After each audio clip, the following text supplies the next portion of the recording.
How to configure a controller in Steam. So hey guys, welcome to this tutorial. In this tutorial I'll show you how you can configure your controller in Steam. So the first thing that you're going to need to do is simply connect your controller with your computer, and once the computer detects it, you're all set. Simply open your Steam, and from here go to the Steam option, and from here when this menu, choose settings. Now once you're inside the settings, you will see this particular option, and from here you can simply go to the controller option. Now currently it says no controller is detected as I have not connected my controller, but in your case it will show you the name of the controller, and from here you can do a lot of settings.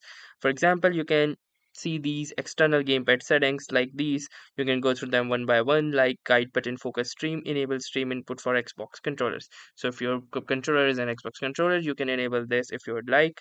You also have PlayStation controller support, like enabled in game or web view, or you can also disable them. Apart from that, you also have non-game controller layouts as well, like the desktop layout and the guide button chord layout as well. So there are tons of different settings or configurations that you can do within the particular game or the Steam as well.